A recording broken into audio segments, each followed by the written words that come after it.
DDS news को स्वागत। आज जिला दिव्यांग विद्यालय द्वारा परिचालित झाड़ेश्वरी स्वतंत्र दिव्यांग विद्यालय रे श्री गणपति पूजानोत्सव अनुष्ठित हो जाइथिला। एही उत्सव रे छात्र छात्री माने तांकर अभिभावक माने एवं स्कूल कर्मचारी परिचालना कमिटीर सदस्य एवं एडवाइजरी कमिटीर सदस्य माने जोगदे गणपति पूजार्चना होम यज्ञ एवं पुष्पांजलि प्रदान पूर्वक प्रसाद सेवन करा जाइथिला। एही अवसर रे पिला माने सकाळु नित्यकर्म सारी आग को गणपति पूजा को बहुत धूमधाम रे पालन करिया पई तांको मन रे आवेग रहिथिला। ई दिव्यांग स्कूल आरंभ हेबाटू विगत 10-12 वर्ष हेलाणी पूजा करुचे। गणेश पूजा सरस्वती पूजा दुईटा जाक करुचे। तापर अन्य जगह पूजा करने अपेक्षा ये जो दिव्यांग पिला माने अछन्ते तांको सागरे पूजा कले निजको भी आनंद लगुचे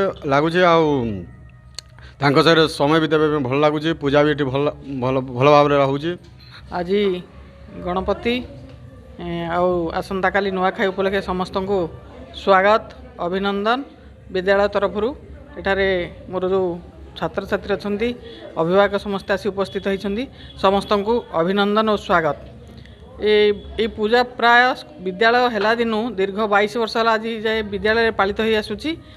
आमे प्रति वर्ष पिला मानक मनरे गोटे आग्रह सृष्टि होउची। पिला माने भगवान आशीर्वाद भिक्षा करूछंती माने भगवान को पूजा कले केमिति आशीर्वाद लाभ हुए से सब विषय रे पिलाने जानिपारन। जेहेतु मुकबधिर भी अछंती मानसिक अनग्रसर और दृष्टिबाधित पिला अछंती समस्ते जानि पारुछंती किंतु मानसिक अनग्रसर जो माने कि सिवियर अछंती सेमानक क्षेत्र टिके असुविधा रहउची। सेमाने जो माने कि किछि जानि पारु नाहंती सेमानक पे टिके माने जानि पारु नाहंती किंतु सेमाने जेहेतु आमे प्रैक्टिकल करिकि देखाउछु सेमाने जानि पारुछंती। तेनु समस्तिंकर भूमिका एथिरे रहिछि समस्ते एथिरे सहयोग करूछंती। तेनु जेहेतु गणेश पूजा बासी दिन आम नुआखाई होउची पेरेंट्स माने भी आसिक उपस्थित होउछंती छुआ मानकु नबा पई। तेनु समस्त एथिरे पार्टिसिपेट करि पारुछंती। सकालू उठलु गाधलु सब कलु आले पूजा कलु पुष्पांजलि देलु प्रसाद महाप्रभु के प्रसाद दी हमें भी प्रसाद सेवन कलु आउ कलु।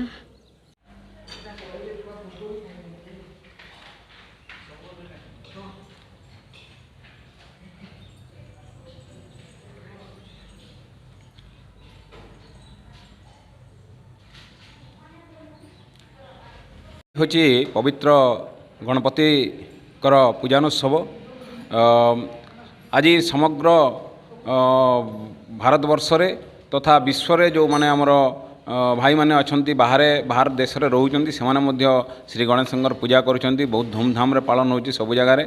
सेही भली भाव रे आमे दिव्यांग विद्यालय रे मध्य पूजा रे आमे मिसिबार गोटे सम्मिलित होबार गोटे अवसर मिलितिला।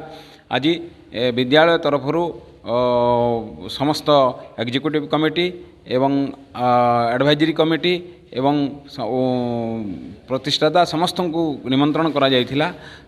एथिरे अनेक लोक समस्ते आस्थिले एवं पार्टिसिपेट करथिले पिलामानक सहित और सेमानकर सहित निजर टाइम व्यतीत करथिले। ता छड़ा गणपतिंकर आशीर्वाद मध्य से माने समस्ते पाइथिलु। आज खुशी लगे जितेबाला पिला माने गोटे पूजा कर गोटे यहाँ पाती मौका मिले। तो मेन कथा होची से माने जेहेतु भिन्नक्षम पिला माने से माने गोटे परिसर भितर सीमित होकर रहती। जितेबाला बाहर लोक आसती से माने समस्ते खुशी होती आउ से खुशी मध्य आमको आम अनुभव करूँ। एवं आज जेहेतु काली आसंता काली आमर पवित्र गणपर्व कृषिभित्तिक गणपर्व होची नुआखाई। नुआखाई पई समस्त गार्डियन से माने तांकर छुआ मानकु तांकर नुआखाई रे सम्मिलित करिया पई तांकर घरे सेति पई से माने नेबाकु आसंती। एई गणेश पूजा रे प्रायतः समस्ते सब गार्डियन माने मध्य आसिक उपस्थित रहंती आउ से माने मध्य यार भगवानकर कृपा लाभ करंती एवं से माने मध्य एई प्रोग्राम रे पिला मानकु उत्साहित करंती। एहा होची एई स्कूल रो एक विशेषत्व। एडा दीर्घ 22 वर्ष हेलाणी एई परंपरा चली आसीची एवं आगु चलिबो। भगवान समस्त को कल्याण करंतु, समस्त को कृपा करंतु, समस्त को खुशी रे रखंतु। आज यही दिन में मोर एति मात्र भगवान पाखे गुहारी। झाड़ेश्वरी स्पेशल स्कूल मोर ना हूँ रंजिता भाई मुई पंचम श्रेणी रे पाठ पढ़सी। आज गणेश पूजा सब वर्ष आम स्कूल का करसुँ भल लग। मु झाड़ेश्वरी स्वतंत्र विद्यालय क्राफ्ट शिक्षक कौस्तुभ कुमार। आज आमर विद्यालय रे गणेश पूजा पालन कराला। आज समस्त सका गाधी करी भगवान को फूल चंदन दे और पुष्पांजलि नड़िया फड़िया दे पुष्पांजलि प्रदान कलु एवं प्रसाद सेवन कलु।